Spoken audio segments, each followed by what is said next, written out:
the day. Glorious sunshine to start Saints season, and in the new-look Bradford Bulls, St Helens have the perfect match to signal the big kick-off. Knowsley Road stages the match of the day. Expectation is running high at Saints. Bobby Goulding's captaincy for the centenary season could be just the spark for a title challenge. And they welcome back Scott Gibbs to the fold.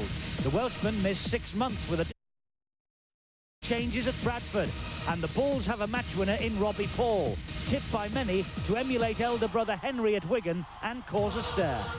Carl Furbank knows that summer rugby has arrived with a vengeance today, and how will the heat affect the mature Bulls pack? It's a big question for a big crowd at Knowsley Road. Let's take a check on the teams. Fullback Steve Prescott makes his 50th first-team appearance. Roger Simpson begins his 11th season at Bradford. On the wings, Alan Hunt has a knee problem, so Joey Hayes comes in, one of the academy stars, and it's Craig Moore for Bradford. 2 men here on their big league debut. Welsh international Anthony Sullivan and Bradford new boy Jonathan Scales signed from Leeds. In the centre, Andy Northey comes back after suspension, and it's Robbie Paul. And Paul Loughlin goes in against Paul Medley. Unsettled Paul Newlove is injured. Standoff Tommy Martin is injured, so Scott Gibbs plays for the first time in 6 months. At number 6, it's Neil Summers for the Bulls. The captains are at scrum half, Bobby Goulding and Derek Fox. Props, Adam Fogarty and Roy Powell. And it's Apollo Perolini and another Bulls new boy, Andy Ireland from Widnes. Hookers, Kieran Cunningham, and a former St Helens number 9, Tommy Hodgkinson, who returns to Knowsley Road. Second row, Vila Matautia, head-to-head with Paul Dixon, and Sonny Nicol faces up to Carl Furbank. Chris Joynt has returned from Australia and the Knights. Brian McDermott completes the Bulls lineup. And the coaches, Eric Hughes in charge at St Helens, and Matthew Elliott in charge at Bradford until Brian Smith arrives from St George in Australia. On the benches, it's Andy Haig, Phil Vivers, Ian Pickavance and Bernard Dwyer for Saints. And for the Bulls, Jason Donoghue, John Hamer, Carl Hall and David Myers. And guess who the St Helens mascot is on this, the first day of the new centenary season? He looks like his dad, he runs like his dad. I wonder if come the day he will kick like his dad. It's young Bobby Goulding, who's the St Helens match day mascot on this, the glorious opening of the centenary season. And they've got St Bernard here at St Helens as well. We also have David Campbell, today's match referee. Glorious sunshine at Knowsley Road for the start of the centenary Stones Bidder Championship season. And Bobby Goulding, senior, gets the game underway. Eager anticipation here at Knowsley Road this season. A new kit, of course, those blue and white stripes. St Helens have reverted to their original colours for centenary year. And immediately it's Apollo Perolini in quickly with the tackling. Bradford in possession with Paul Dixon, but making no progress. That was Fogarty and Perolini who brought him down. And Fogarty running round at the moment, the number 8 for St Helens, like a mad thing. Andy Ireland, though, has lost the ball. The referee has said it's a knock-on. You can see the impact there, but was there a little bit of a finger involved?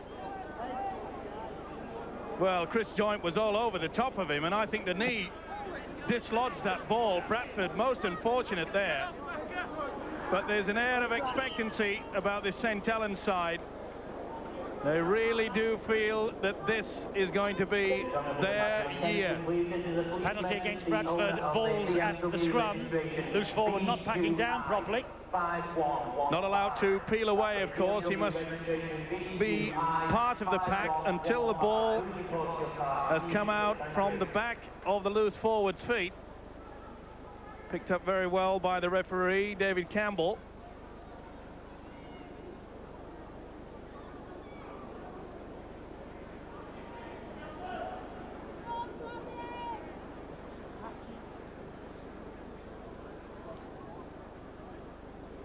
Bobby Goulding going to take a kick at goal here, and already Steve-O and I scratching our heads, because surely if it's a penalty at the scrum it's differential and they're not allowed to kick for goal. But don't tell Bobby Goulding or David Campbell and company that, because the score has been given and Saints are ahead 2-0. Well, Steve-O, early on here at Knowsley Road, there's one for you to try and read for us. Yeah, well, even if the Bradford three-quarter line was offside, I'm always under the impression that you cannot attempt a two-pointer. Either way, as you mentioned it, Bobby Goulding and the Saints fans and the players, they're quite happy with it. Bradford look a little bit bemused, and rightly so. St Helens 2-0 up, and Derek Fox restarts. Well, the offence, we believe, was given for the fact that the loose forward did not pack down. And on the St Helens bench, they seem to think that if that's the case, you can kick for goal. But we'll have to look in Greg McCallum's new edict for the new season and check that one out for you. I hate it when they test my brain early in the season. Matautia for St Helens. It has been all the men in blue and white stripes so far, and here's Adam Fogarty, who started strongly. St Helens desperate this year to start strongly, remembering what happened on the opening day of last season. They lost to Doncaster, and it was rather like a balloon being pricked. All the air dropped out of the St Helens season at the start of the campaign from there on in. Goulding, meanwhile, has been taken out when he kicked that ball downfield. He's a bit groggy. Touch judge is on. The touch judge saw it. I don't think there was much in it, really. But it was a little bit late. Campbell's just seen the touch judge. He's standing his ground. Bobby Goulding looking somewhat groggy, but I think that he's milking this, Bobby. All right, it was late, but it really wasn't malicious. McDermott came in. Maybe the elbow onto the chest, but certainly not into the face. He's a wily old character, is Bobby Goulding, or should I say, wily young character. Campbell obviously bringing the captain and McDermott, the loose forward. Well, he said a few words, said he was very late. There's no doubt about it that they came in late, but it was on the chest.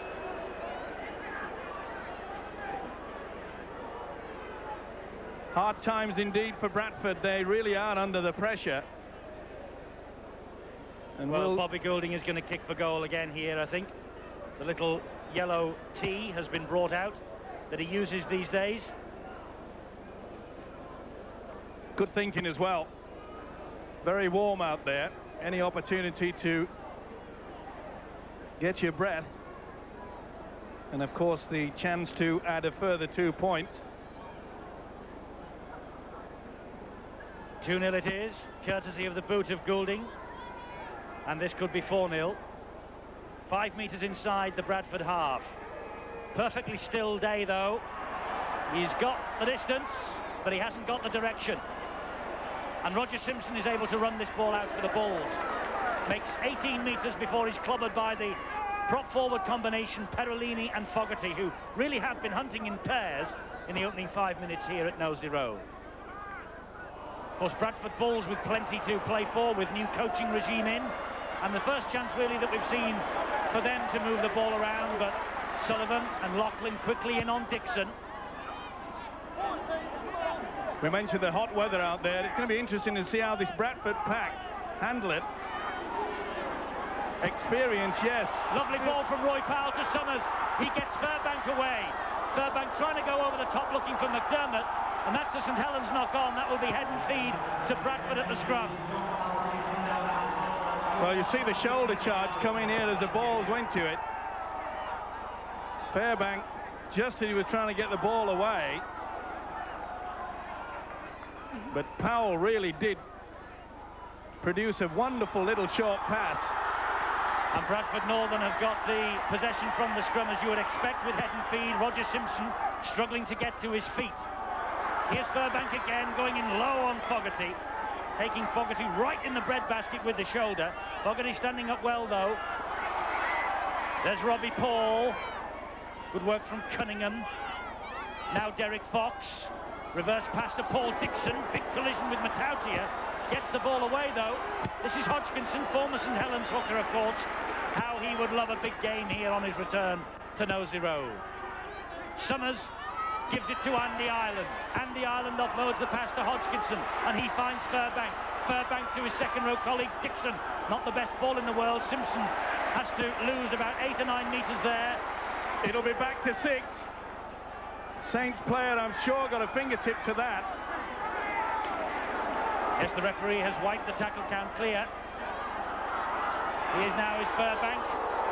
Another good, strong driving run from the Bradford second rower. Hodgkinson gets the pass away, and it could be in here. If he gets the ball down, he has, but no, he was held up. Paul Dixon held up over the line. Dixon got a hand out and looked as though he touched it down. Great play, though, from the second rower, Paul Dixon. The Saints defence just held off. He spun into the tackle. They just wait for him there. Bobby Goulding going far too high, and Saints were lucky to get away with that. And I'm not so sure that that try couldn't have been given. Well, Bradford have the head and feed because they got over the line and were held up. This is Medley, and he ran straight then into Chris Joint, and Chris Joint felt that. Medley brought in because Paul Newlove is out injured. This is Furbank.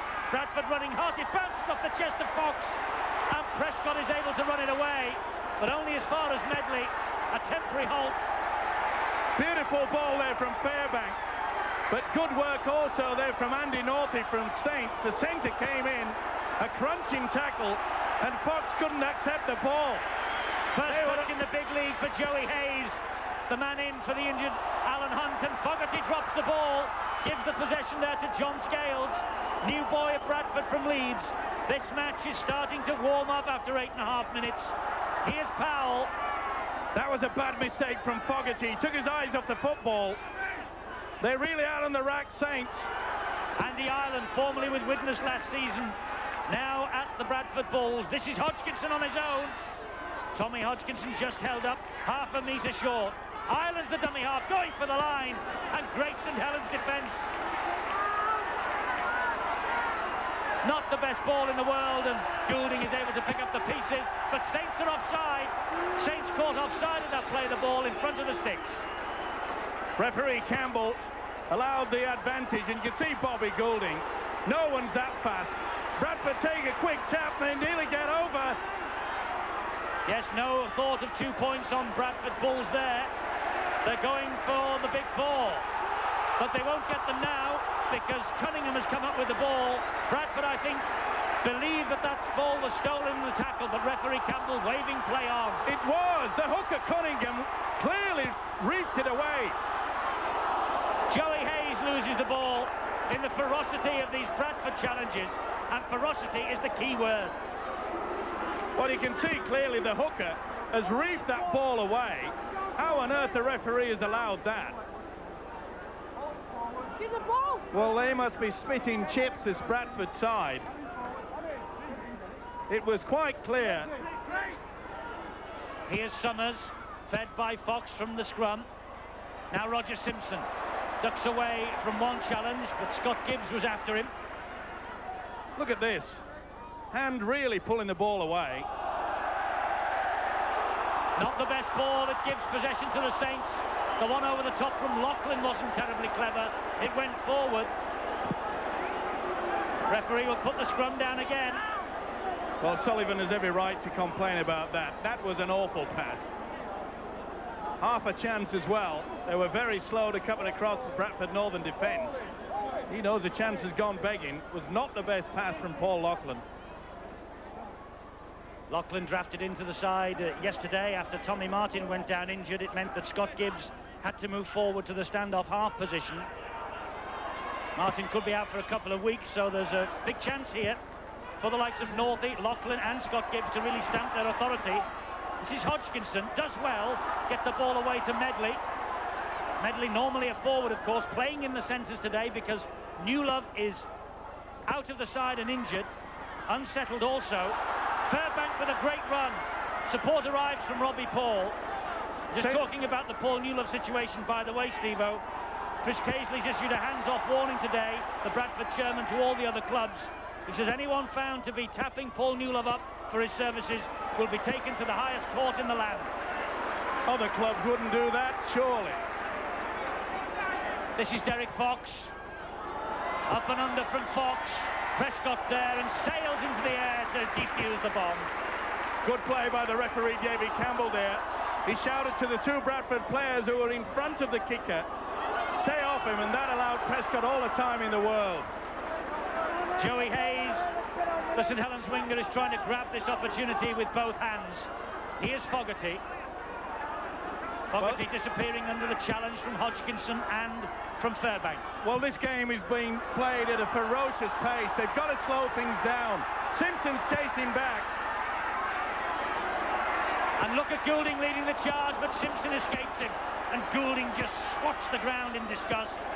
But he doesn't get away from the next man in, who just happened to be Perolini. Good tactics, though. St Helens kicking the ball deep. They knew that Simpson was well out of position, but they've got to calm things down a little bit.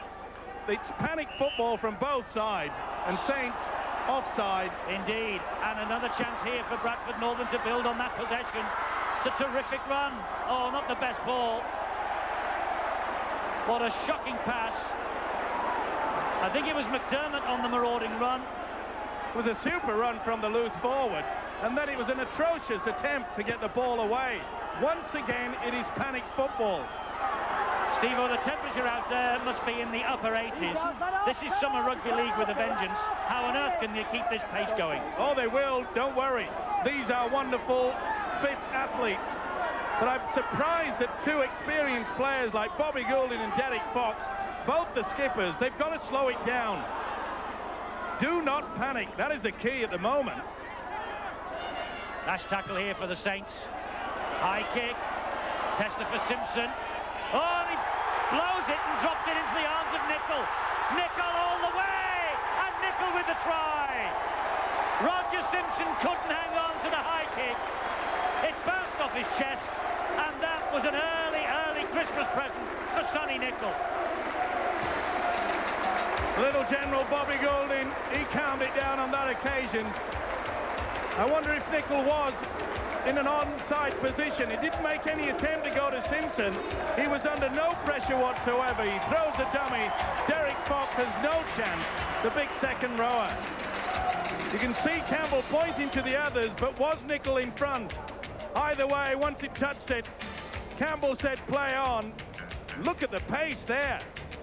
He looks fit as this guy for this season. He's happy. Sonny Nicol, first try of the season. Great Britain international and an England international too. It's his 200th appearance today in club football, and Sonny Nicol has marked it with the opening St Helens try of the centenary season. Goulding adds the extras, and St Helens with the dream start.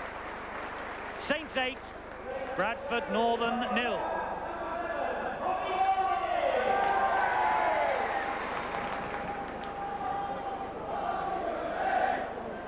There's a kick high. There was no pressure applied to Roger Simpson. It is just a bad attempt. Throws the dummy. There was no chance for Bradford's defence to recover from that. What a start. That's got to be a knock-on. Yes, Andy North, he went for it with one hand and he knocked it forward before it went backwards.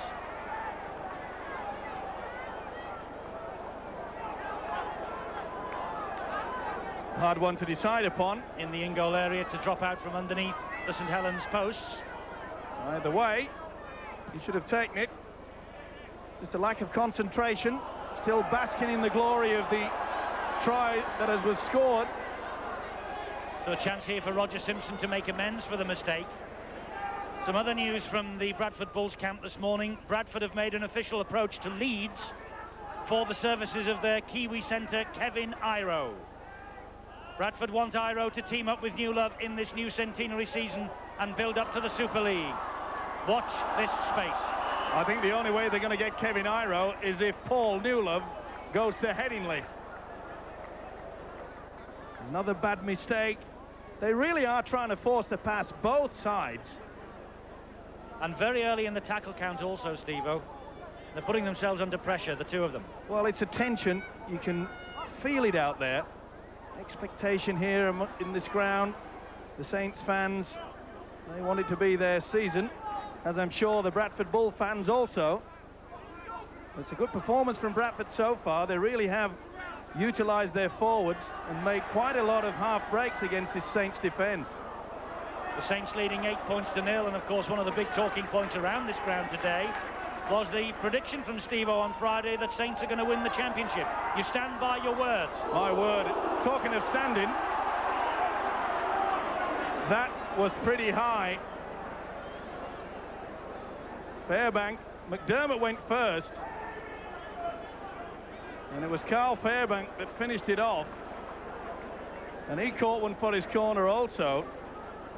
Collided with one of his own players. McDermott then, crunch time, and they both felt it, or should I say all three. Now there should be a penalty, I think, forthcoming from this. 2 Bradford players down, but I'm afraid he would be deemed the culprit surely, or is the referee David Campbell just going to allow a play the ball? Well, as soon as the players collapsed, the referee made that signal to the timekeepers to hold up the clock. Vital, of course, on a very hot day like this, any injured player receives treatment as soon as possible. Well, you can see it was an attack to the head. They all felt it in the end. Not the tri-cast you'd want on a hot day.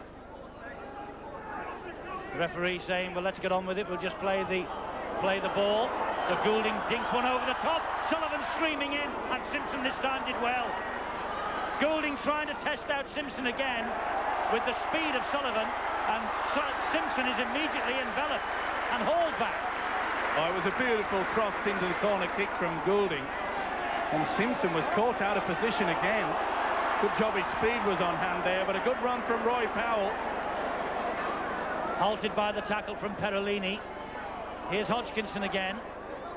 Fogarty and Perolini. Steve-O, those 2 props for Saints, they haven't been more than about 2 or 3 metres apart all afternoon so far. They're working hard. Of course, St Helens this season, they've gone fully professional.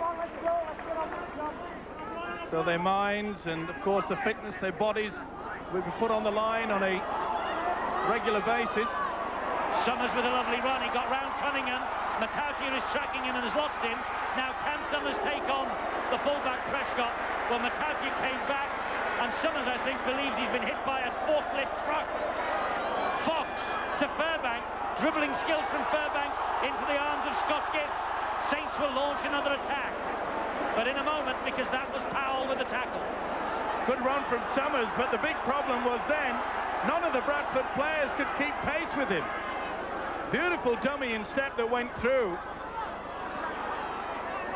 Oh, Lachlan drops it again. McDermott has it back for Bradford. It's just panic. There was no real need to get that ball away. I know Lachlan should have taken it. Look at that. What's the point of trying to get the ball away when you've got a man on top of him? Here's Roy Powell again. Roy Powell, a bustling forward, and he lost it. Perolini stood up to him, and Nicol finished him off, and Powell loses the ball. Well, the forward power of this St Helens pack is really making its mark. Roy Powell felt that one, but the tackle before, Matautia on Neil Summers, whoa, top gear. We've had 13 handling errors in the opening 20 minutes, Steve-O. We can't blame icy fingers today. It's just purely and simply the sheer pace that this game is being played. And it's too fast. It's the tension that's out there. The expectation, of course, Bradford awaiting their new coach, Brian Smith. The players will want to do well for the new coach, I'm sure. And St Helens, as I mentioned, they've gone full-time professional, and that means the fans will expect something special this year. Well, it's quite a contest. Bradford Northern have not lost on day one for 3 years, since losing against Hull in 1992. And the Saints in possession here with Bobby Goulding. Of course, they will remember vividly that day against Doncaster just 12 months ago, when again expectation on the terraces was enormous, and Doncaster came here and pinched a win. They're frightened to death that might happen again today. Well, the opening 10 minutes was there, and there's Matautia again. Jeez, he's putting his body on the line.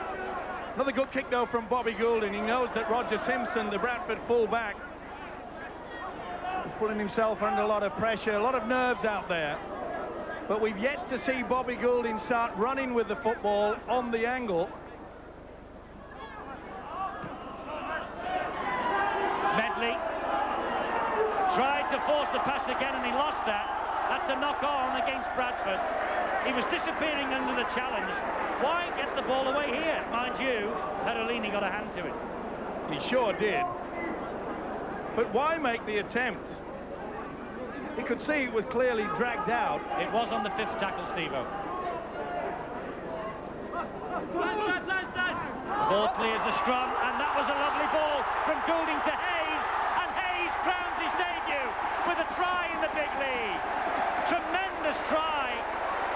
What speed from Joey Hayes, and what quick thinking from the St. Helens captain. Joey Hayes is grabbing his opportunity here with both hands. Beautifully worked move. Goulding peeled away from the scrum. The loose forward, Chris Joynt, they used the referee to perfection. And the little winger, Joey Hayes, I've seen this youngster play so well in the academy. Here he is in the big league. Another start of the future, but this is beautiful play. Fox had to go for Joynt. The overlap was there. And young Joey Hayes, what a debut for this guy. But put that down to the skills and the experience of Bobby Goulding and Chris Joynt. Superb football. That's worth all the hard work on the training paddock. Tremendous stuff. A young man who scored 2 tries in the Academy Cup final against Wigan at Old Trafford last May. There was a hint then of rich promise, and the injury to Alan Hunt has given Hayes the perfect chance to display his talent in the big league. Goulding from bang in front. Not a problem from that range and that angle. Saints with a 14-0 lead. See how they peel away. Fox has got to go for the man, and that man is Chris Joynt. Beautiful pass there out wide. Joey Hayes put that down in the memory bank. You'll be hearing a lot from this youngster. Tremendous finish.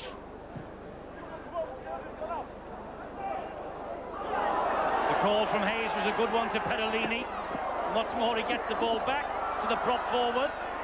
But it was risky business for a moment, and good chasing by Roy Powell. Here's Northey. Northey loses it. Play on, says the referee. Bradford have the possession. Another handling error. Good tackle, though, from the loose forward. He's working hard, McDermott. Here's Derek Fox, trying to prize an opening for Bradford to get them on the score sheet before this game runs completely away from them. And to be fair, they're not playing badly, Bradford. That's a great tackle, though, by Matautia. Roger Simpson. David Myers, by the way, is on the field, number 17 for winger Jonathan Scales. Meanwhile, play continues underneath those St. Helens posts with Hodgkinson. Still Hodgkinson.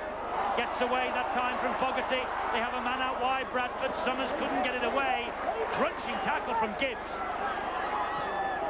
Angle kick through. And who's there to pick up the pieces? Good play from the fullback, Prescott, there. He really did read that situation so well. Good scrambling defence, and none better than Matautia. He really has been banging them in. There'll be a few loose marbles in this Bradford side. No wonder he's got their headgear on. It really is crunch time. It'll be a bit warm under the headgear, though, Steve-O. That ball looked stolen. Of course it was. The referee agrees. You see Fairbank, Paul Dixon goes down with the arm. Nicol claims to the referee. Dixon looks at the touch judge. There's clearly a left arm involved there, dragging the ball down. Well, a bit scrappy at times. That's because of the tension out there. Roy Powell, by the way, is flat out because he caught a stray boot as he went for that loose ball. took a bad bang in the head, but he's all right now, and he's jogging back into the Bradford defensive line as Cunningham goes in at dummy half and feeds Perolini. Well, the big question is, when's Bobby Goulding going to start running at the opposition? Maybe now. He's got the ball, but he passes it on to Gibbs. Gibbs will take them on instead. Sonny Nicol, the dummy half. There's Chris Joynt, just back from his summer stint in Australia with the Knights. Matautia gets the pass away. Nicol again. This St Helens pack at the moment is marauding all over Bradford. And there's Nicol! And Nicol goes for the 4-pointer, but is held up over the line. Saints will have head and feet at the scrum. Good play by Fairbank there. See how Fairbank was holding the football. Hodgkinson went underneath.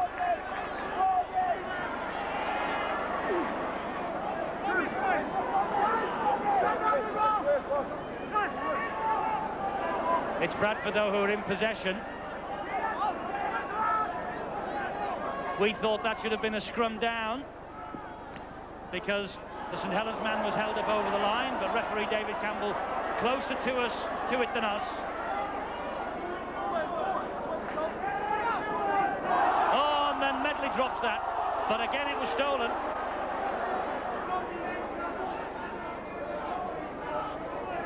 Definite interference.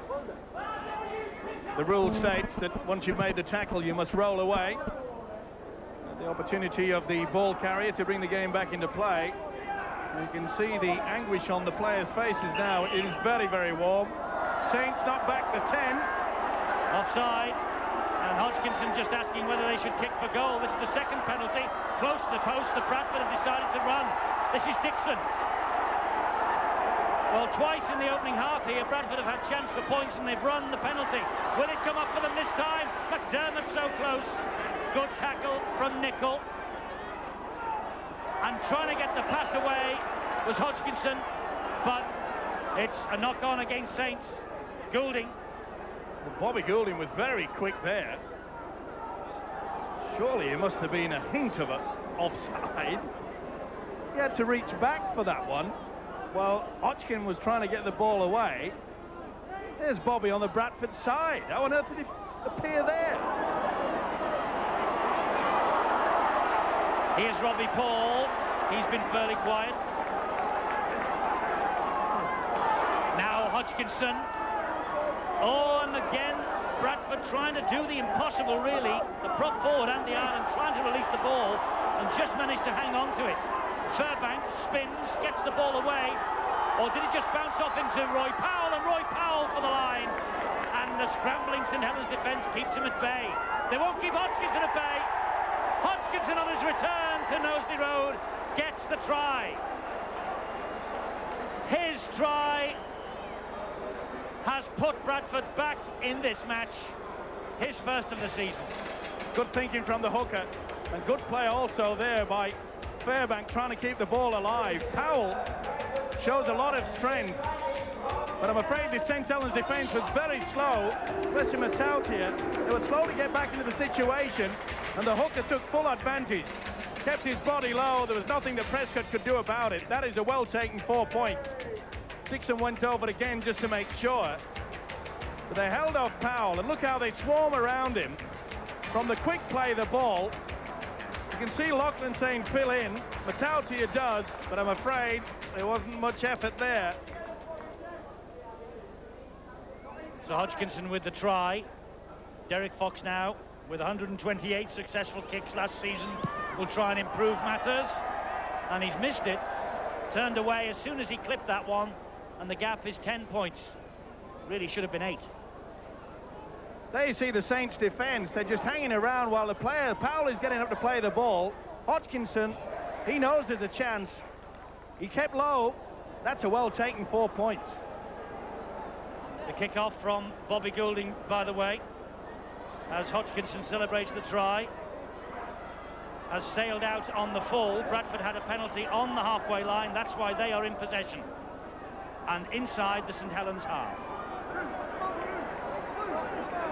Well, that'll certainly lift the Bradford spirits. They've been playing some very good tight football in the forwards. Bernard Dwyer, number 16, there is on. And he has come on for Adam Fogarty. Summers, meanwhile, with a good little diagonal run, just trying to exploit one or two spaces. Perhaps Saints suddenly feeling the fatigue of this, and Hodgkinson again was so close there. David Myers is the dummy half, and he finds Derek Fox. His grubber kick through is watched perfectly by Prescott. He won't be happy with that, Derek Fox. He knows it was not a great kick. It was punched through with little conviction, but good position play by the fullback Prescott. The second occasion that he saved the day for Saints. Chris Joint clattered by Furbank and finished off by Fox. Matauti has taken the headgear off and he's fed Loughlin. Loughlin's got Sullivan with him, and Loughlin is staying in support, but Sullivan, he would have needed him. Quick play the ball, Loughlin will be over, and Loughlin gets the try. Quick attack from Saints. Loughlin with the break. Beautiful pass from Matautia. Superb play. The second row of Matautia just sent the ball out wide. Robbie Paul had moved up far too quick. Did well here, didn't he, Sullivan? Didn't panic. He knew that it would be a quick play of the ball. There was nothing that Simpson could do about it. Went on the blind side. Good thinking by the experienced centre Paul Loughlin. But this is a superb patch. You can see how Robbie Paul had committed himself far too early. Kept his cool in the centre, Loughlin. Sullivan knew that Simpson had his measure, but he kept calm, cool and collected. Quickly get up to play the ball. And on the blind side, it's easy for. Well, that will settle Paul Loughlin's nerves down. Former Great Britain international. Good try from him. Created by that lovely ball from Matautia that split the Bradford defence. And here comes Goulding. And that loops its way over the bar. That's a great kick from Bobby Senior. 20 points to 4. You can see how Paul's moved up. It's not a straight line. The other two crossed players, they've held back. And once that occurs, it's straight through the gap. Great break. And it always looked as though 4 points was going to come from this. There was no cover. There's no one at sea there.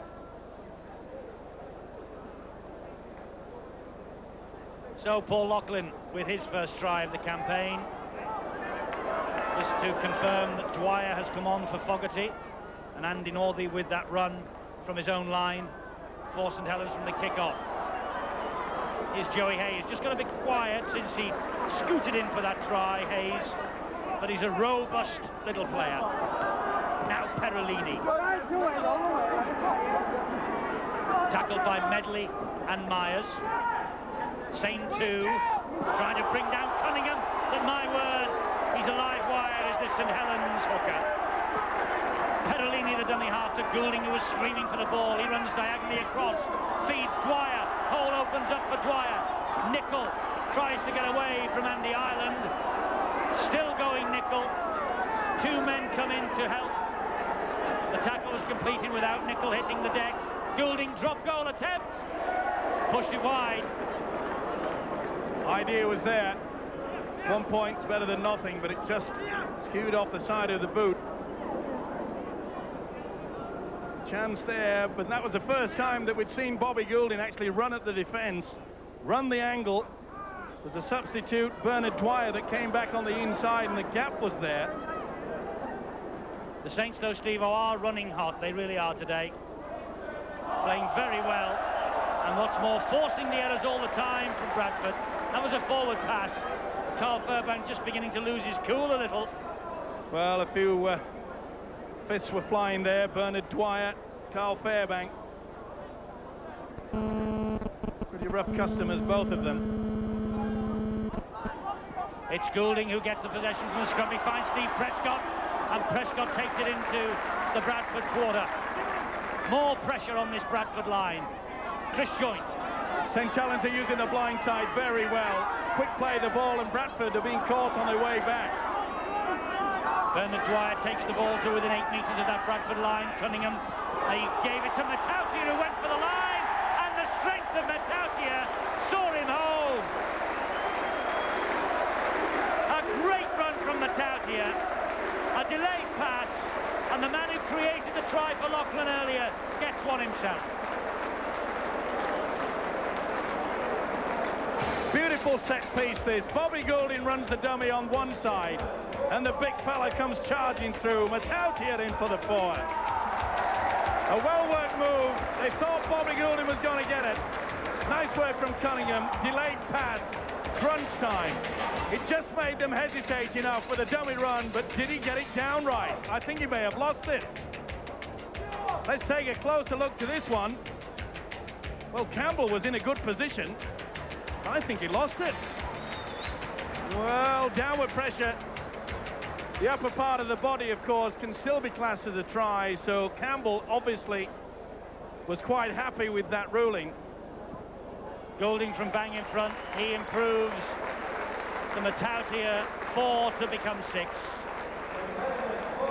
And Vila Matautia, who scored a try in the opening day for Doncaster 12 months ago, has repeated it, but this time for Saints, and good try. Well, did he have control of that? It's hard to say, only just. The Never elbow left his elbow, Steve-O. Well, the elbow on the upper part of the body, and we could see that Davy Campbell was in an excellent position. Can't blame him for that, but he was under the impression, of course, that he had control of it. And downward pressure, of course, is the critical factor as far as the referee's concerned. Either way, Matautia is happy, and so are the Saints fans. 26 points to 4, why not? And look at Scott Gibbs in at standoff because Tommy Martin's unfit. Here's Chris Joint, new crew cut for the centenary season for the St Helens loose forward. Cunningham. I've been pretty impressed with the way that the Saints forward pack have been sharing the work. They're running at the angles now. They are confident. Lovely ball from Goulding and tip-tap from Cunningham to Dwyer. Dwyer still going, gets the pass away to Prescott.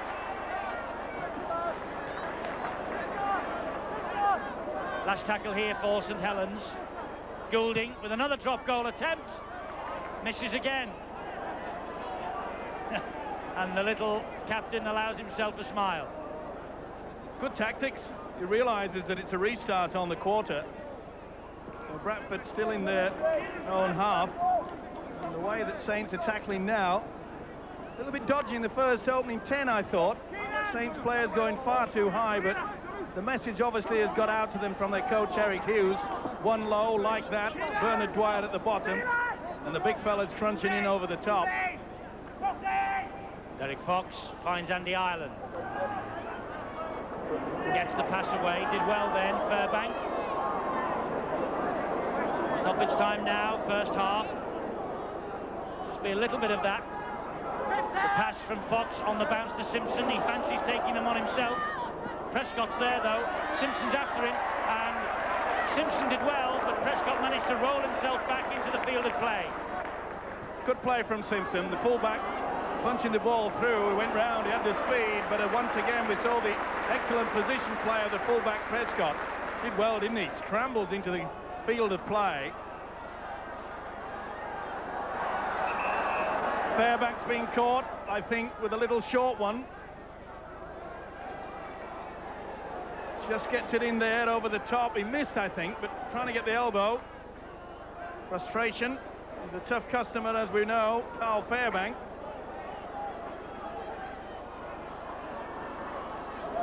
This is Apollo Perolini, takes play into the Bradford half of the field, who are trying to make a substitution late in this first half.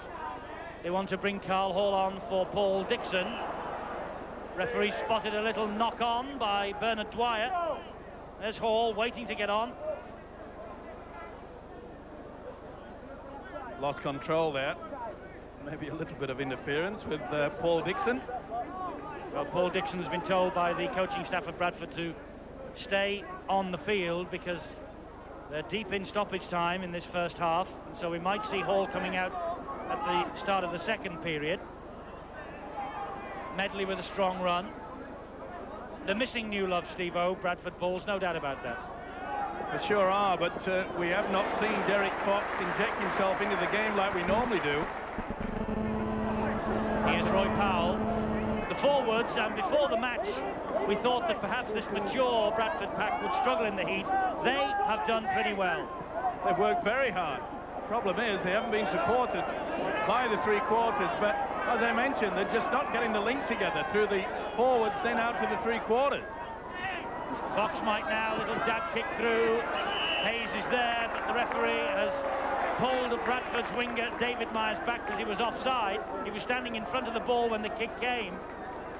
We say, Steve-O, that the forwards have done well as we watch the little kick from Fox again. Just a yard in front. We say they've done well, but look at the scoreboard. They're still 22 points in arrears, Bradford. Yes, you can't take anything away from this St. Helens effort. As I mentioned earlier, they've shared the work, and especially on a warm day like this, it all counts. Cunningham is a rare talent.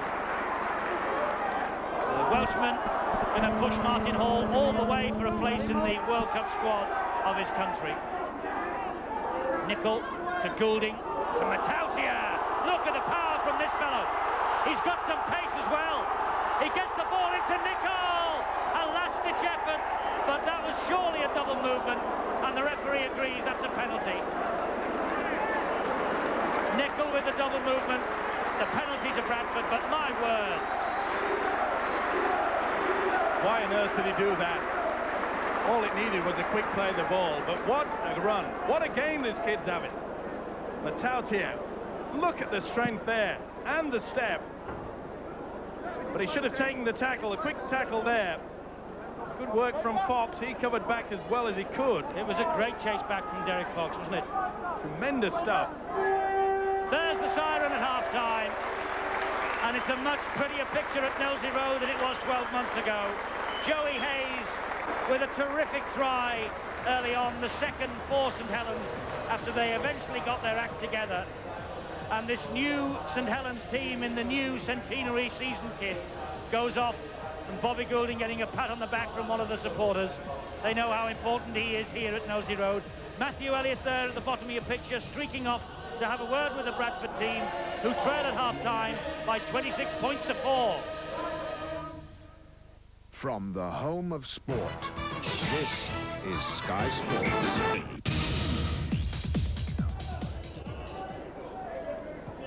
We're underway in the second half of this match at Knowsley Road, and St. Helens, who have dominated meetings in the First Division between these two over the years, losing just 3 times out of 21. They are very firmly in the driver's seat at the start of this second half. And Paul Medley's been withdrawn by Bradford, and Carl Hall has come on. Problems all the way for Bradford so far today, and problems over the years also. 28 wins to 13 for the Saints in 42 matches. But here at Knowsley Road, as I say, St. Helens almost unbeatable. They've lost just 3 times. And at the start of this second half, they're on course to maintain that record. This is Goulding with a little chip through. Simpson watched it, took an unkind bounce, and it allowed Prescott the opportunity to come in and clatter his opposite number. Did well, though, did Roger Simpson, stood his ground. Referring to that substitution, it was always going to be a gamble for the Bradford side to have a big forward, Paul Medley. They did play quite a few times at stand-off last season, but in this heat, it didn't surprise me to see that they brought on Carl Hall. They need a little bit more penetration out wide. Bradford in possession with Hodgkinson. They've made 3 changes already, have Bradford, in this match, so they're rapidly running out of substitutes, and in this heat that could be costly at the end of the afternoon. Well, that won't help their confidence either. There you could see Derek Fox for the first time running with a football. He was passing it and showing the ball, and there was nobody running forward. And the kick rather from Simpson went straight up in the air, and the man who claimed it and who wanted it from 25 metres away was Steve Prescott. Well, coming up on Bank Holiday Monday, we'll be back here at Knowsley Road for a real clash of the Giants. The Saints against Wigan, 1 o'clock on August Bank Holiday Monday. We'll be here. I trust you'll be there, watching runs like that from Matautia and feeding Anthony Sullivan. Scrambling defence from Bradford held him out, but can they hold Loughlin out here? Yes, they can. And the referee, though, has given a penalty to Saints for offside. Not making any attempt to get back. He allowed the advantage. He thought perhaps that Paul Loughlin was going to force his way over. Quick tap penalty by Saints, courtesy of Goulding. He gets the ball away to Northey, and Northey getting so close. More intense pressure on this Bradford defence right at the start of the second half. Goulding trying to duck under the challenges, can't do so. Here now is Bernard Dwyer, and there's Perolini, and Perolini is over. That's a try for Perolini right at the start of this second half. A great break that put them in the position from Matautia again, and Goulding's quick penalty, it caught Bradford Northern cold. What a great run and what a great game this guy's having. Matautia shows all the skills there, but a big fella, look how he steps through. Get out of the way. Bit dubious this pass. Would have been brought back, I thought, for a forward one. But it was good scrambling defence, but straight away from the play of the ball. Dwyer fed him well, and the prop forward goes in for an easy try. All came about by another great run from Matautia, but full credit to the prop forward. They always enjoy scoring tries. Apollo Perolini then with the try.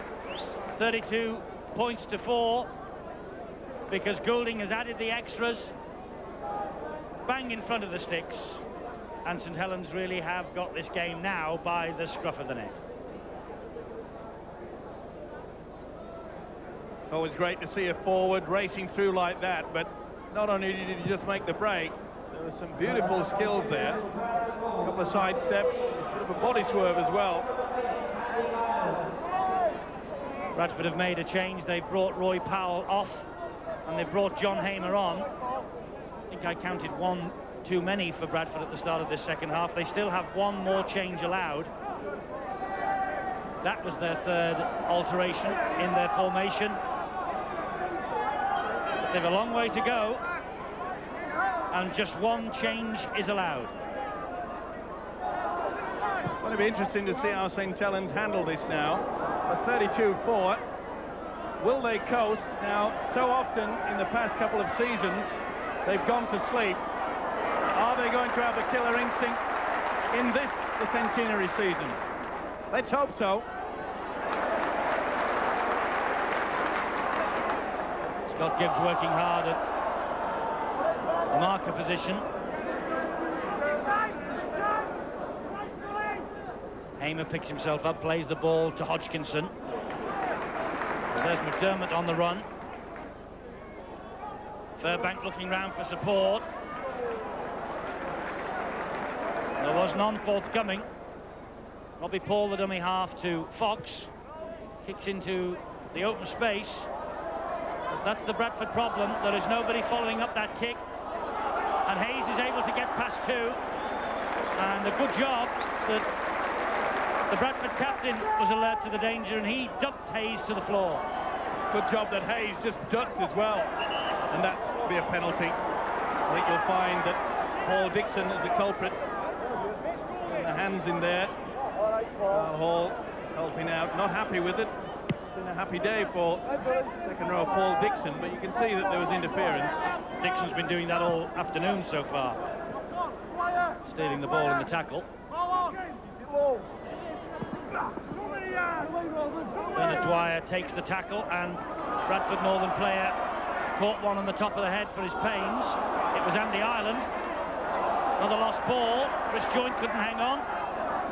And John Hamer is able to, well, I was going to say he's able to pick up the ball and run away with it, but the referee forced him back to play the ball properly. Well, he gave him the benefit of the doubt, actually. He could have penalised him. Once you're tackled, supposed to play the ball. That's what he was deemed to have been done. Nice little run there from Carl Hall. He fed David Myers. But in this mood, there seems to be no passing as far as the St Helens defence is concerned. Well, I know they wait that a new coach, Brian Smith from Australia, does the Bradford side. So they're getting very quickly because they look completely lost out there. No rhyme, no reason. This forward's taking it up one out most of the time. Having the trouble getting the link working. At the moment, Bradford Northern have got 14 men on the field because Roy Powell's come on to replace Andy Ireland, who wants to go in the blood bin, but of course only the referee can allow a blood bin substitution. Now Andy Ireland's coming off, and so is Roy Powell. Well, total confusion. Now Roy Powell returns. Ireland has the blood above the left eye, and so it is a blood bin. Bit scrappy there, clash of heads.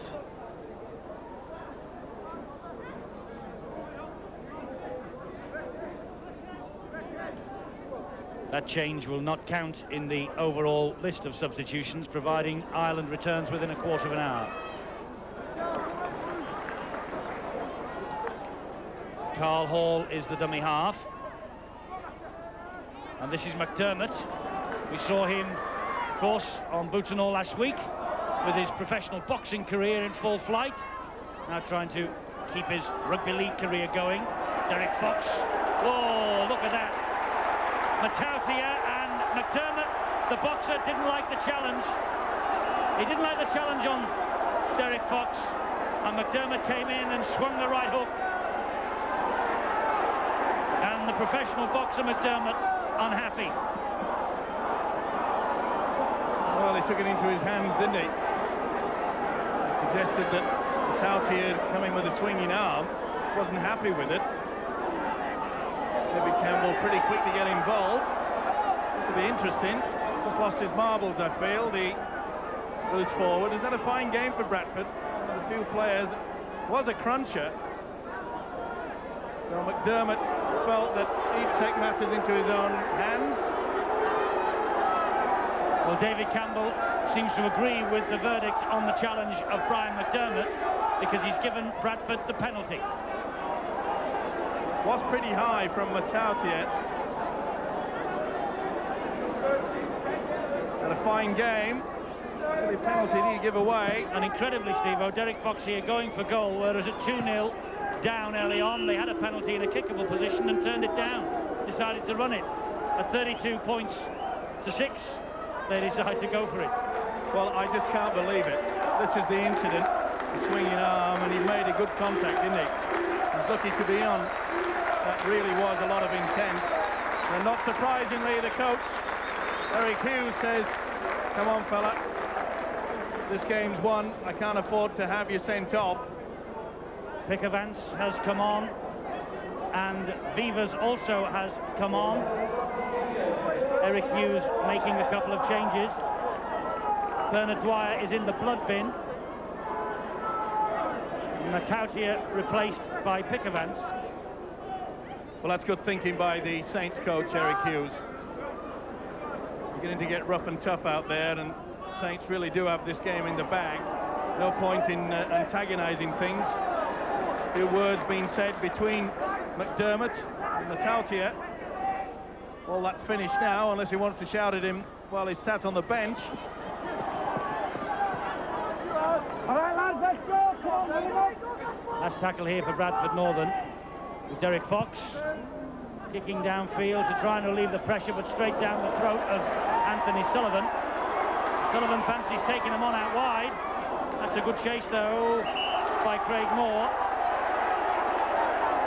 Second attempt, he'd made a good tackle, and McDermott flops onto the top. Yep, he's got him for the flop. The tackle was completed. Good play by the winger Moore. First touch for Pickavance. A disappointing performance for mine from Bradford so far. Everything seems to have gone wrong. Defensive pattern certainly hasn't been one line, and their kicking game has been way off form. A lot of work for Matthew Elliott and Brian Smith when he eventually gets over here from Australia to do. Sonny Nicol, the dummy half. Goulding, here's Scott Gibbs. The ball to Prescott, and Gibbs, and then out the back door, out wide to Hayes. It's getting a little bit hot out there. A few of the players losing their cool. Let's hope that the referee, David Campbell, keeps full control of it. Chris Joint unloads the pass to Nicol. He finds Hayes. Got to be a forward, surely. Quite clearly about 2 yards. Got a fine debut.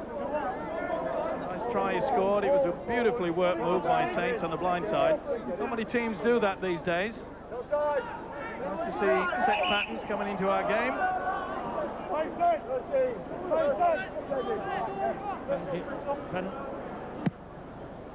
Penalty at the scrum.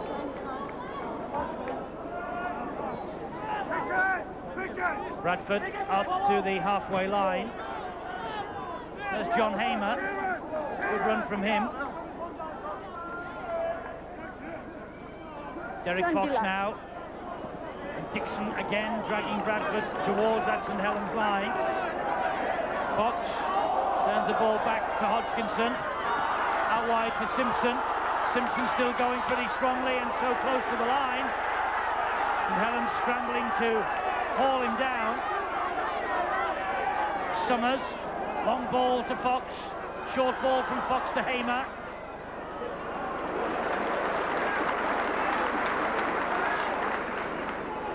Burbank gives it to Roy Powell. Powell offloads to nobody in particular. Scrambled and scrambling and Straffy, who retains possession. Nobody. The referee says that was a knock-on. Well, Pickervan's tried his best.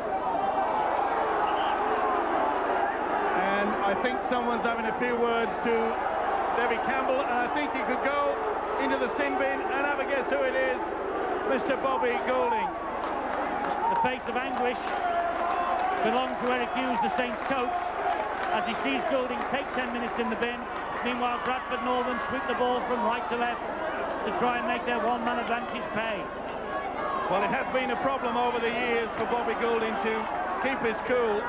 He's the new skipper here. They can ill afford to be doing that. And Bradford now trying to make them pay for that indiscipline. Hodgkinson, good ball from him, but the man who picked it up was completely enveloped by those blue and white jerseys.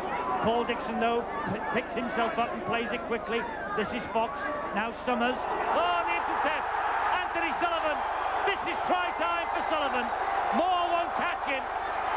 Right under the blacktop. Oh, and that was a gift of 4 points for Sullivan.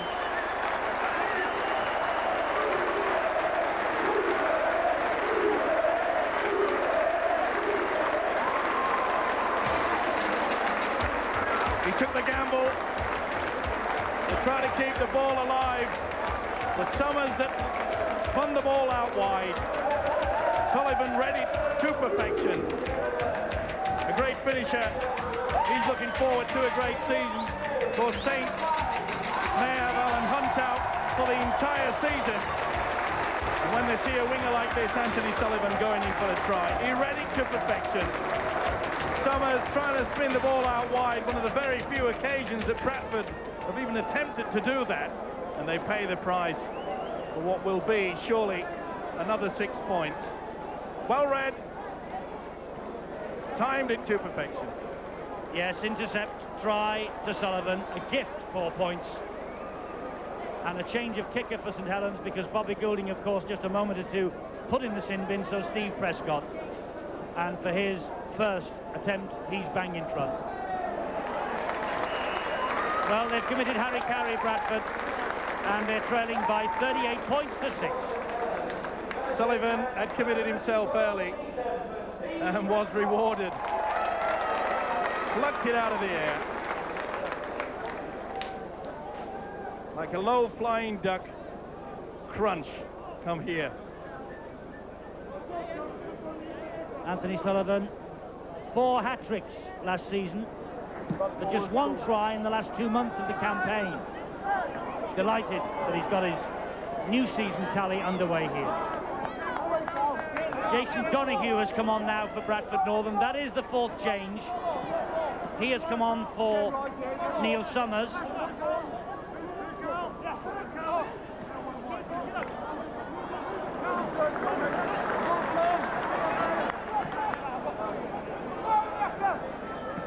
Pickavance called for that from Cunningham.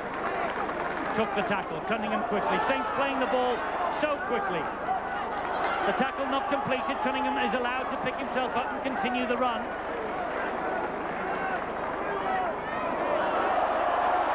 And it's back to 0 on the tackle count for St Helens now. That touched the Bradford hand. Beavers, though, continues the movement going. And an obstruction against Scott Gibbs, who stood in front of the man with the football, Chris Joint. Just as the tackle count was wiped down. Through the dummy, gave himself away. He stopped just for a few seconds. That gave enough time for David Campbell to make the decision. Little doubt in anybody's book there. It's been a quiet return, though, from Australia, from Chris Joint. Chris Joint just using Scott Gibbs as a foil. Andy Ireland, meanwhile, has returned for Roy Powell. There he is, playing on with 2 stitches in the eye wound. There's Fox. And this now is Hodgkinson. Donahue.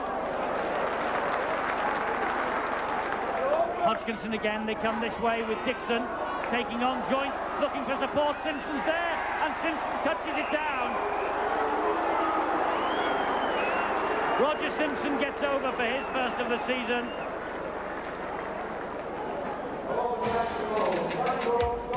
Well, full credit to Bradford. They kept it going. Good work there from Paul Dixon. The fullback Simpson chimed in well. St Helens on that occasion, they just held back. They allowed Dixon to come at them when really they should be moving up, trying to force him back. Well played, good combination. I'm afraid the Saints coach, Eric Hughes, will be far from impressed with this. To allow a second rower to run fairly free, provide the full back. Good work by Simpson there, just got it over the line. So Roger Simpson on this, his 11th start to the season. Oh, and Fox has left the goal-kicking boots at home. You're watching Sky Sports. Is the day. This now is Hamer.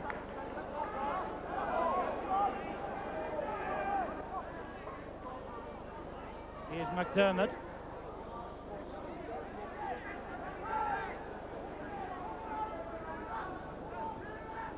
Bradford then in possession, midway inside their own half. And the scoreline, St Helens 38, Bradford 10. Not the happiest start to the season thus far for the Bulls, but Saints, Steve-O, will be well pleased.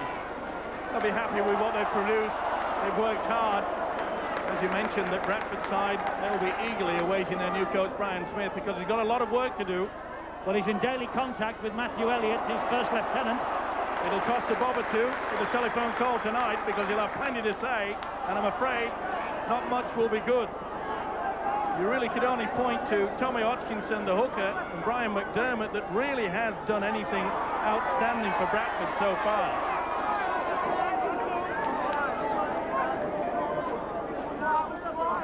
Cunningham is the dummy half then. Phil Vevers, in his benefit year now at St Helens, gives it to Scott Gibbs. Anthony Sullivan, who scored that long-range interception try a few moments ago, wants another one, but Vevers decides he'll go for the 1 point. Bobby Goulding tried it twice first half. Goulding 1 from 1 second half. Well, it can go to your head when you're having a testimonial. You wanted to get points on the board. It was well taken. The crowd go bananas here. Really is a popular player, a fine servant to this St Helens club. Yes, over 350 appearances in 11 years. Oh, Joey Hayes won't want to see that again. Just bobbled up, just touched the fingertips. Yuck, he knows. A little nod to the experienced Phil Vevers there. Times like that, you don't have to say anything. Bradford Northern obviously get the feed because of that. It hit Hayes. This is Simpson. And That's McDermott, long ball again, but into the arms of Sullivan. And Sullivan has been presented with a couple of gifts this half, and he makes a strong run and gets the pass away to Vivas. Vivas gives it to Nicol. Nicol breaks the tackle, gets it out wide to Perolini. Oh, St Helens are dancing down the line, but they have to go with the football. That's a knock on. And a forward pass, take your pick of the two. Well, good approach work. Perolini did well there. Vivas a nice long ball out wide. Nicol, who loves nothing better than to run out in the three quarters. That's pretty skillful stuff, isn't it? Paulo Perolini, big prop forward with plenty of pace. Well, they've looked forward to the start of the centenary season in this part of the world.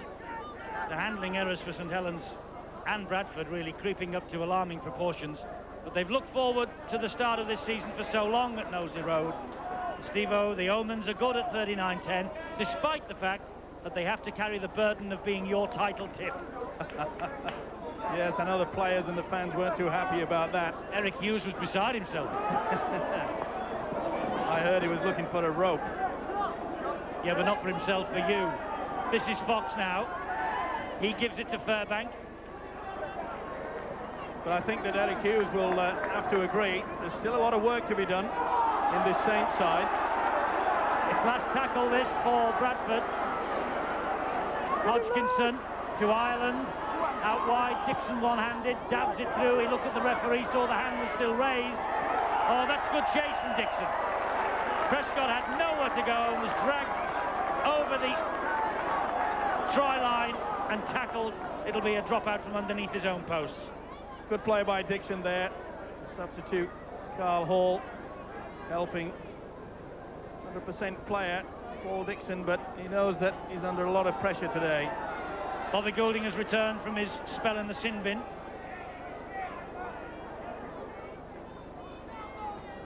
So the Saints are back to a full complement with a quarter of an hour left, and watching as Vivas drops out from underneath his own post and finds McDermott on halfway. Pickavance moved in to close the Bradford loose forward down.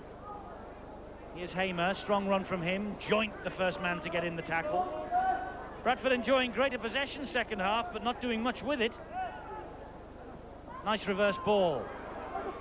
Simpson trying to wriggle his way towards the line, making a few more vital yards. This is the area that St Helens coach Eric Hughes will be looking at now. He wants their defence to be extremely strong. So often it's let them down in the past.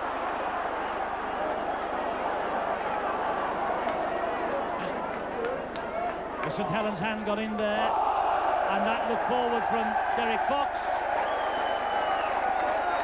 The referee agrees. Ironic cheer from the crowd. Hasn't been Derek Fox's day either. The few things that he's tried really have not come off. He knows he's been playing behind a well-beaten pack. They really have worked hard for each other, this St Helens six. Shared the work out both in attack and defence. Phil Vivas has left the field, and Bernard Dwyer, who went into the blood bin, has returned, and there he is, taking another heavy challenge from McDermott. Gibbs finds Cunningham.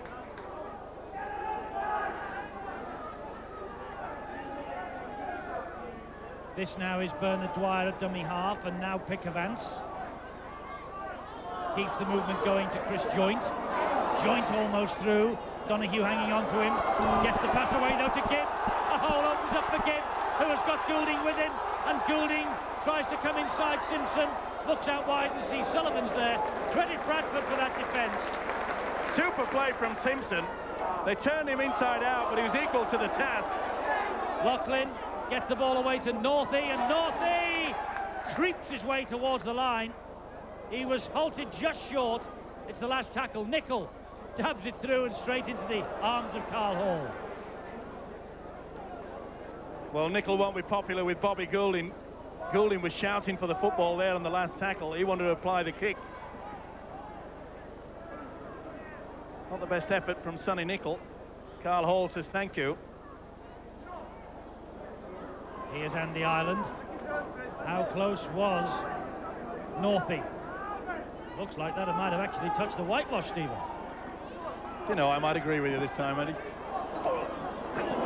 Oh, what a tackle. There's been some bone crunchers out there. McDermott getting the pass away to Hodgkinson, who finds Fox. Fox trying to force the issue, and Pickavance did well. Dwyer now. These new St Helens jerseys, by the way, I noticed one or two of the numbers are not quite sticking. Dwyer's is a little bit loose. Joints is a little bit lopsided.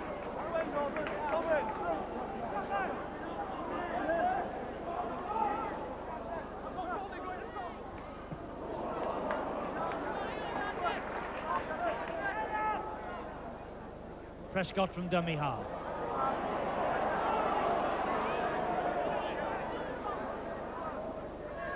Cunningham gives it to Goulding. Little dab over the top one for Northey to chase. It stands up for him. He gets the pass to Hayes. Oh, well done, Roy Powell. Roger Simpson, beg pardon. Simpson was on his knees and still managed to get the tackle in. Well, he deserves a round of applause for that. He's worked tirelessly in defence as Simpson.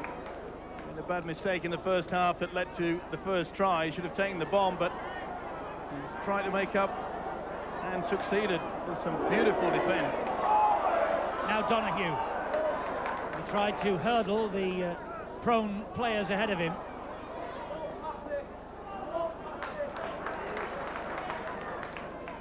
Phil Vivers has returned to the fray after his stint as a blood bin substitution. And he has replaced Sonny Nicol for the closing 10 minutes or so here.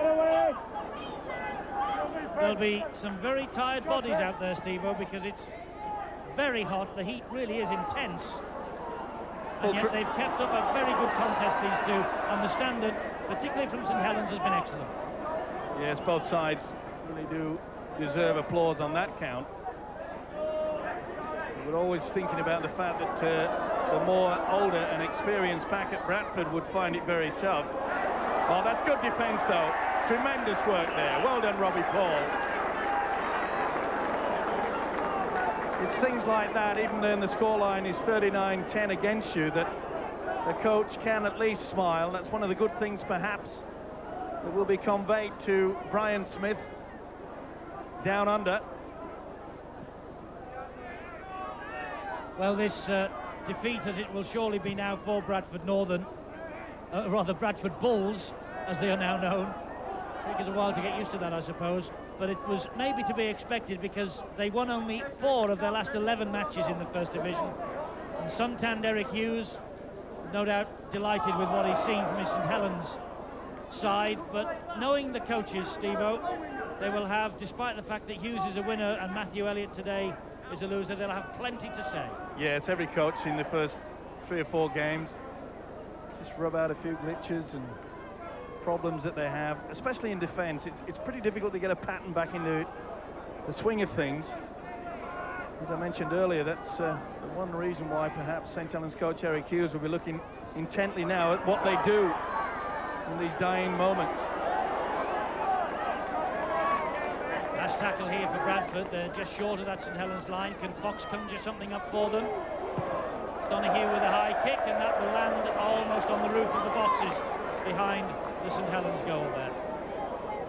Well, not the best opportunity there from Donahue, who will be looking to force his way into this Bradford side, no doubt. He will indeed, and Donahue substitute in the second half as Lachlan loses the ball. That will not please Eric Hughes. Paul Dixon picks up. Little rueful look from Lachlan.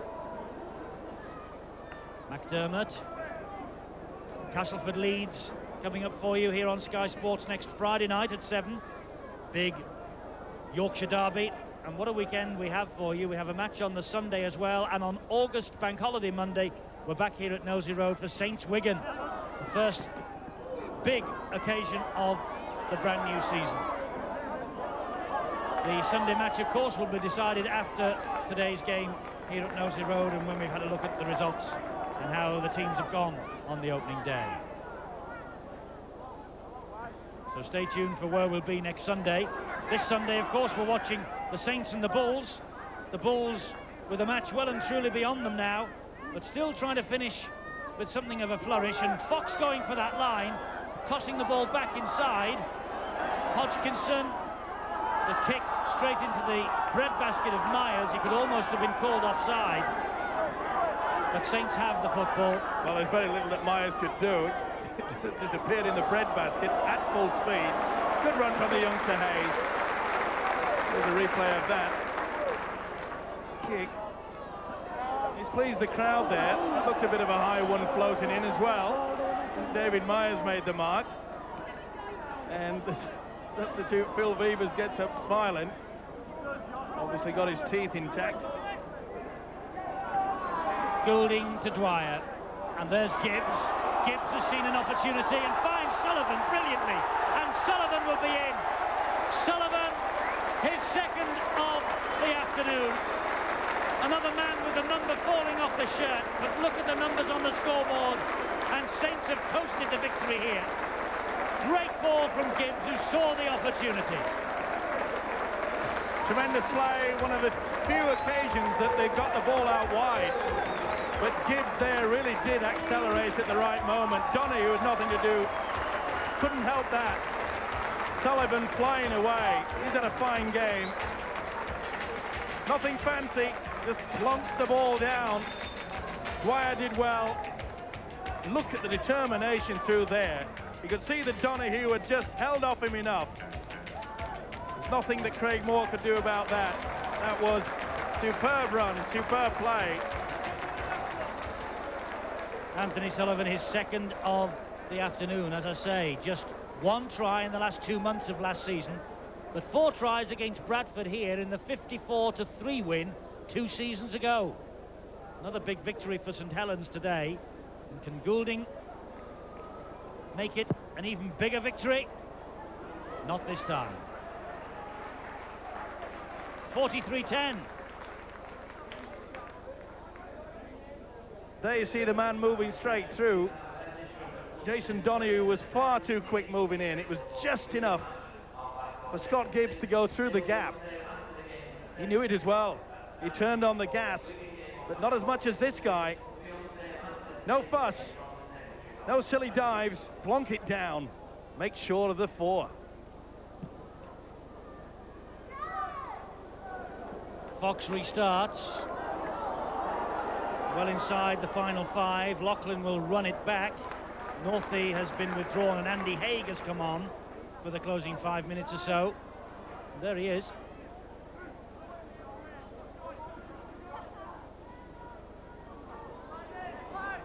Chris Joint had a long summer with the Newcastle Knights and Malcolm Reilly in Australia.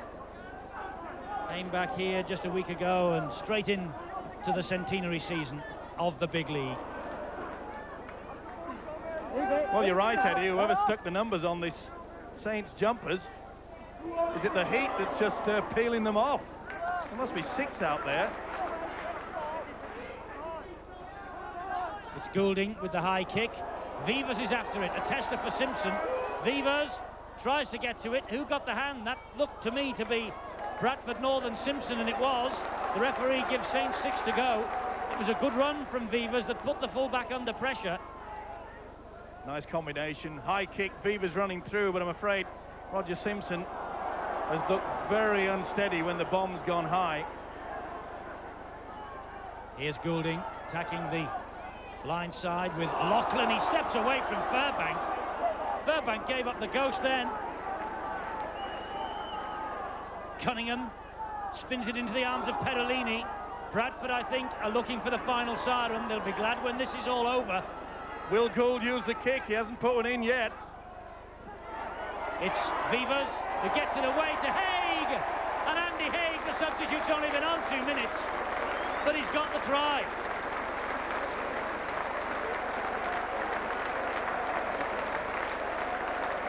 St Helens then catching the eye here at Knowsley Road. It's been torture in the sun for Bradford. Well, we thought that Goulding was about to kick the ball, but he threw it out wide. Good work by Vivers. The substitute, Andy Haig, creates the space. Nice long pass. See how the Bradford defence moved up quickly again. It was Dixon that was caught out. Over for the try. Well worked. It's all about quick play of the ball. Hesitation is enough. Super play there by the Australian Vivers. And the youngster Andy Haig in for a fine try. Nice finish for this St Helens side. 19-year-old Andy Haig with Joey Hayes. He helped the Saints to that Academy Cup final victory at Old Trafford last May. This is the big league though, and Saints are just 1 point off the half century. 49 points to 10. Wigan starting with a flourish on Friday at Workington. St Helens at home here today to the Bradford Bulls. They have come back with a bang as well. 49 points to 10. They are clearly winners here today now.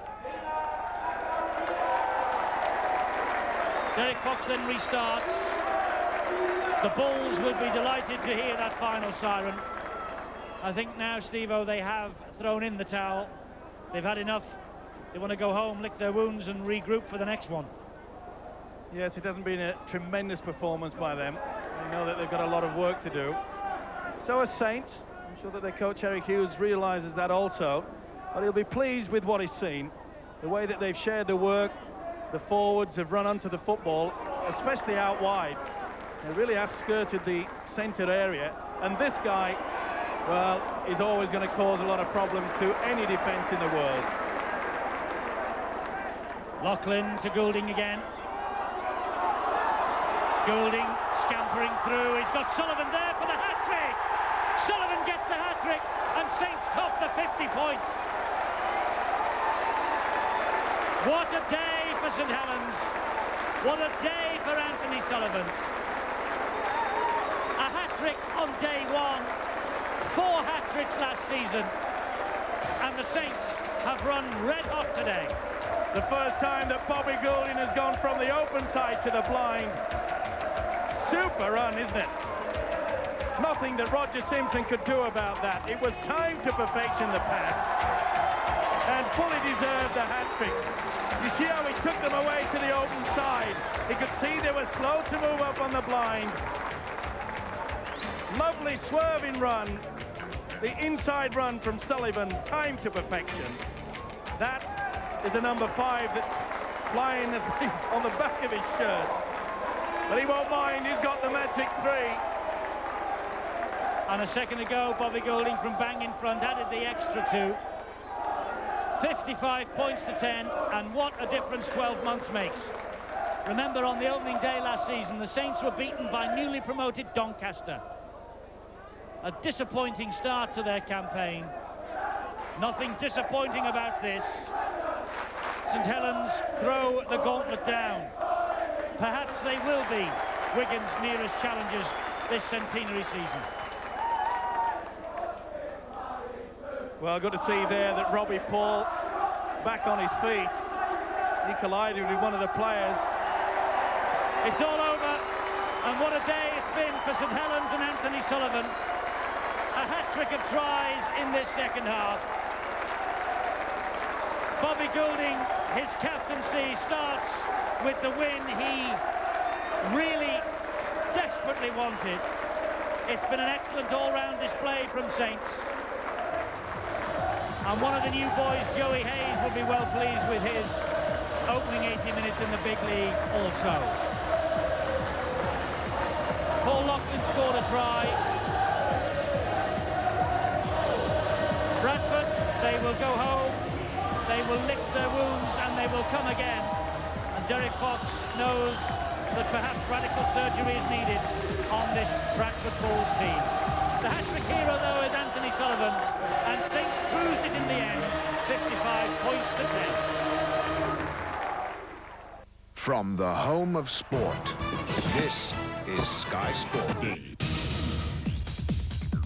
So a great win then for St Helens here at Knowsley Road, 55 points to 10, a perfect start for them.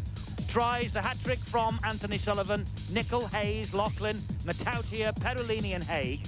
Bobby Goulding kicked 8 goals, Steve Prescott slotted 1 over, and Phil Beavers kicked the drop. Bradford just 10 points, 2 tries, Hodgkinson and Simpson, and the goal from Derek Fox. Quite a start to the centenary season then, and in particular for the hat-trick hero, Anthony Sullivan. Anthony, 4 hat-tricks last season and a perfect way to start the new centenary campaign. Yeah, I was just hoping to, cross over for 1 today, but to get 3 is exceptional. I'm really pleased with today's performance, not just personally as a team. I think you must like playing Bradford because it was 4 tries here against them 2 seasons ago. Yeah, it's just one of them things. I seem to have found some space today. I think it might have been the heat, they were tiring towards the end, and that's when we found the gaps. It was hot enough watching it. What was it like playing in? Yeah, it's very warm, but I know it's the same for both teams. You've just got to get on with it. There's nothing you can do about the conditions. Like I say, you just got to make the best of it, and sunny weather and dry grounds are great for Saints. I know that you were desperate not to repeat the opening day defeat of 12 months ago, and it certainly showed it in the play right from the start. Yeah, we've been geared all pre-season training to a good start, specifically today, Wednesday at Oldham and Wigan. I mean, last season was spoilt very much by the first 2 performances. Hopefully we can go on from today and do well. The talk on the terraces now is bring on Wigan. The fans want them here. What about the players? Well, we've got a very tough game at Oldham. We just want to take 1 game at a time, see if we can get on a winning roll, and when we come to play Wigan here, just perform to the best of our abilities. Well, Bobby, it was a bit of a family affair. The little fella at the start is the mascot, and it all came out right in the end. Yeah, it was a lucky charm for me today, the little lad. He's been looking forward to it for a few weeks now, and he brought me a little bit of luck. Captain 1, win 1. It couldn't have started much better. Well, we set our sights out today, like with Anthony saying, no, the defeat against Doncaster last year, we didn't want that to happen again.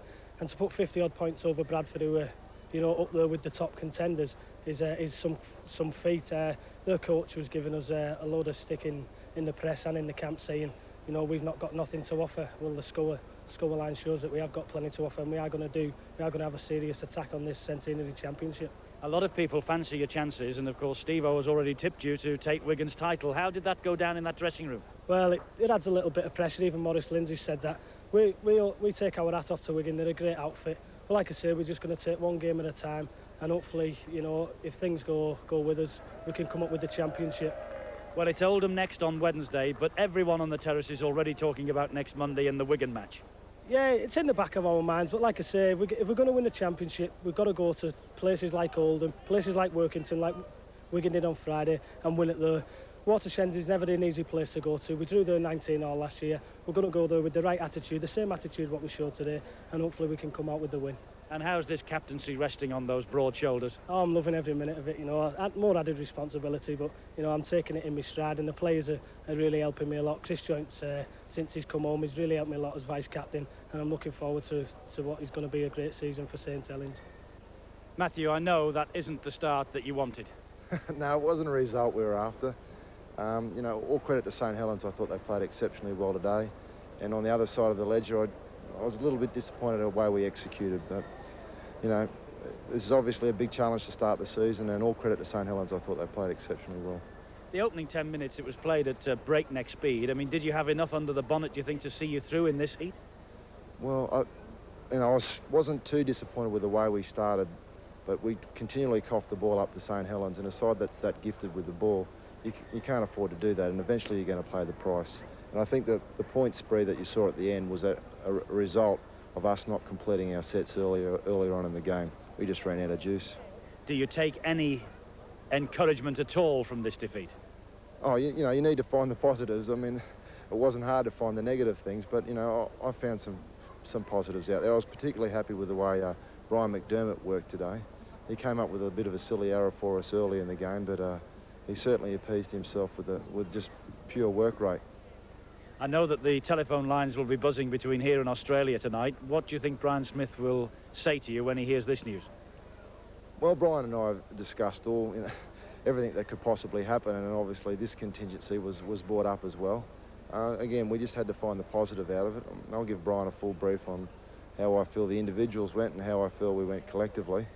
And, we'll make some decisions and get ourselves ready for Wednesday. We've got a big challenge then as well. There's obviously a message you want to give the Bradford public. It's not all over yet just because of one defeat on day one. Oh, certainly not. Certainly not. I mean, this is, we're in a rebuilding phase, if you like to say, and it's sometimes I assimilate it to a golf swing. is that sometimes when you go to a pro and he makes you hold the club differently, you know, for the first 2 rounds you're hitting the ball over the place, and then all of a sudden you start to hit the ball down the middle. So hopefully the grip will come a little bit better than the first 2 rounds. But now I'm confident that you'll see a more improved Bradford side for sure. Eric, congratulations, just the start you wanted. Absolutely. It's always nice to win. We needed a win, particularly after the way we started last year, but to have a 50 points victory against the dangerous Bradford side. I was a little bit nervous beforehand. Obviously the new coaching setup is going to G up the camp a little bit, and they have a lot of good players throughout their side. So I was a little bit nervous, but to come here and score 50 points, I was pleased. I was particularly pleased with the defence. I felt we were a lot more committed in that department, and that was our weakness last year. I know that on the terraces all the St Helens supporters are just thinking of one team, and that's Wigan here a week on Monday. I know you've got Oldham to get over on Wednesday first, but that could be a real cruncher here on Monday, couldn't it? Absolutely. I mean, if we're to be a top side, though, you've said it in a nutshell, really. We've got Oldham first, and we can't afford to look further than that. The ideal build-up is we've had a good start to the season, and as I say, we've won the Wigan Sevens and we've won the friendlies, and now we've had a nice victory today over Bradford. It would be nice to keep the confidence sky high in the camp by winning at Oldham, and that would be the ideal start for the preparations for the Wigan game. Steve-O said that you got a rope out when you heard that he'd tipped you for the championship this centenary year, but I don't think it's for yourself, it was for him, wasn't it? I think he's trying to see me off. There's plenty of pressure on this job, and the last thing I need is Steve-O tipping us for the championship. But it's better than tipping you for relegation, though, eh? Oh, no, not really. The way Steve-O's tips go, it might not be. But we had a chat about it in the dressing room with the lads, and we've decided that, yeah, that's pressure. I know Morris also tips us. It's give us pressure, but if we're a decent side, we've got to learn to live with that situation. I still feel the bookmakers have got it right. We're going to odds-on favourite. We're looking to improve week by week, season by season. I feel that we're a better setup now than we were last year. We'll just, as I say, hopefully Steve-O's right. I'll buy him a drink. Only half, though. Let's take a look at the statistics behind this excellent start to the season for St Helens. But quite surprisingly, it was Bradford's half in the first half by quite a degree, a little bit closer in the second half. And that really is mirrored by the fact that St Helens had to do a touch more work in the tackling department than the Bradford Bulls. Scrums, there were 15 of them, penalties 7-9 in Bradford's favour, and handling errors, well, an alarming 16 for St Helens, and just as bad, 14 for Bradford. So St Helens' season is off to the best possible start. A 55 points to 10 victory over the Bulls from Bradford is no mean feat, even though Bradford were without their star man Paul Newlove today. Steve-O, I can tell you one thing, the coaching staff and the playing staff might easily try and brush it under the carpet, but on the terraces, the only name that is on the lips now is Wigan. They can't wait for next Monday. No, everything's gearing up to that game, and I think that St Helens would be very buoyant about it as well, because there was a lot of good things came out of it. Bradford were very, very disappointed, but let's not take anything away from the Saints' effort. I thought that their forwards played exceptionally well, they shared the work, and I think that Headache Hughes will be very pleased with their finishing, especially Sullivan. Sullivan had a bit of an indifferent season last year, but I think he's back to his best. Confidence, and that's what it's all about. They will go into the big game against Wigan full of it. Now, we have to talk about Bradford, and, well, they're in a transitional stage, aren't they? They've got a coach in absentia in Brian Smith in Australia. Matthew Elliott's doing his best, but the phone lines tonight between Australia and Bradford will be humming. Yes, and expensive, I would imagine, because not a lot of good things would be going down to Brian Smith in Australia. He's got a problem with the forwards. The forwards are quite old, and in these conditions, very, very hot, we knew that they were going to fade. And it was St Helens 6 that run them riot, and eventually the finishing that just finished them off completely. So that's the story of the match here at Knowsley Road then. Now, a glorious afternoon for the start of the centenary season in the big league. Here now the highlights from matches played elsewhere. Seize the day. Oldham haven't won at Castleford for 10 years. They must have thought things were about to change when they scored 3 tries in 8 minutes during the first half. Darren Abram taking Wally Gibson's pass for number 1, converted by new signing Francis Maloney. Martin Crompton nipped through an inviting gap in the Castleford defence 4 minutes later, and another try quickly followed. It was Ian Green who did the spade work, sending in Gary Lord. Maloney goaled, and all Cass could manage were 2 penalties from Lee Crooks, 16-4. Crooks was then sin-binned along with Colin Maskell for back chat, but with 11 men, the fight back started. Tony Smith's try under the sticks. Oldham were caught in almost identical fashion 2 minutes later, again by Smith. Paul Darley's goals making it 16 all. Still, the odds were on Oldham as Ian Sherratt chipped ahead. Gathered and got the ball to Topping, who sent in Scott Ransom for the try that put Oldham 22-16 ahead with 14 minutes to go. Cass didn't give up, and Maskell returned from the sin bin to send Jason Flowers through, Crooks converting to level the scores. And with 5 minutes to go, Jamie Coventry did really well to draw in a posse of Oldham defenders, got the ball away to Tony Marchant, and then it was down to Simon Middleton, pinning his ears back and blasting his way to the line. Crooks converting to seal a dramatic victory, rich entertainment for the crowd of 4,300. The Broncos were well and truly busted at Wilderspool, where Warrington's summer signing Andy Currier marked his championship debut with the opening try, sent on his way by Jonathan Davis, who kicked the first of his 7 goals. But for the first half, the Broncos stayed in the hunt with good defence and the simplest of tries from Kevin Langer, converted by Craig Booth to make it 6 all. But London had Dave Evans sin-bin just before half-time, and it cost them dear as they conceded 3 tries in that 10-minute spell, the first through Mark Forster. And right on half-time, Andy Currier scored his second try. Again, London homing in on Jonathan Davis, who gave the reverse pass to his winger. And he added the goal to make it 18-6. A close season spell down under obviously hasn't taken too much out of Warrington's inspirational Welshman. He took a perfect pass from junior Welsh wizard Iestyn Harris and burst through the visibly wilting Broncos defence. The conversion, a formality. Mark Forster's speciality tends to be close-range opportunist tries, but he showed he's just as effective from 60 yards as he is from 6, rounding 2 London defenders and outpacing Ikram Butt to the line. Now, you'd think London might have sussed out the Davis-Currier inside pass, but they fell for it a 3rd time. Currier clean through, linking up with Greg Mackey, who sent Harris on his way.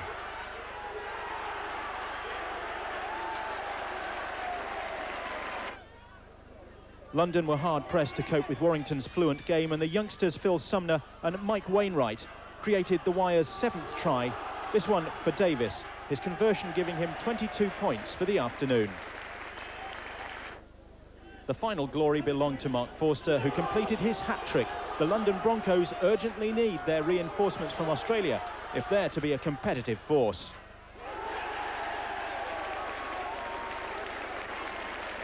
After their Charity Shield defeat, Leeds weren't in the mood for messing, and they gave a solid performance at the Don Valley Stadium. George Mann's pass allowing Francis Cummins to open the scoring on 16 minutes.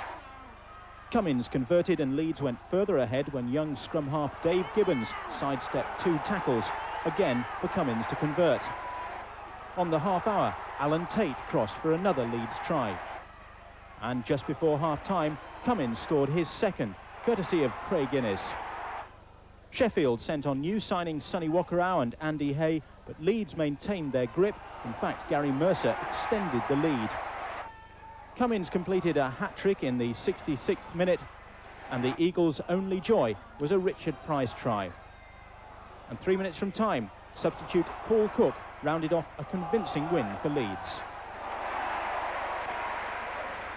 So here are today's results from the Stones Bitter Centenary Championship. In the Premier Division, Castleford 28, Oldham 22, Sheffield Eagles 6, Leeds 34, St Helens 55, Bradford Bulls 10, Warrington 46, London Broncos 6.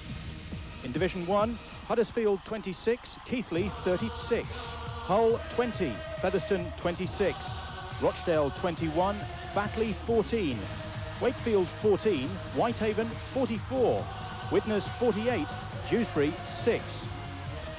And in Division 2, Barrow 64, Highfield 10, Bramley 16, Swinton 30, Doncaster 24, Hull KR 50, Lee 36, Chorley 12, York 23, Carlisle 18. Coming up on the big league on Tuesday night at 10:30, boots and all the gossip from this centenary season in the programme, Tuesday night 10:30. Next Friday, we're at Weldon Road for Castleford against Leeds. We'll be live and exclusive at 7. Hope you can join us then for one of the big local derbies of the season. Next Sunday, we go to Warrington to take a look at Jonathan Davis and company against Oldham. And on the Monday, that's Bank Holiday Monday, we're back here at Knowsley Road for the first big occasion of this centenary season. St Helens against Wigan. We'll be on air at 1 o'clock. The game itself kicks off at 2, and tickets for that are going fast. And the Australian Rugby League continues throughout the summer, and it's building up to the grand final, which you can see live here on Sky Sports, Sunday morning, the 24th of September at 5:30 a.m. That's the grand final on the 24th of September. That's it then from Knowsley Road. A very happy Knowsley Road if you're a Saints fan. From all the big league team, it's good night.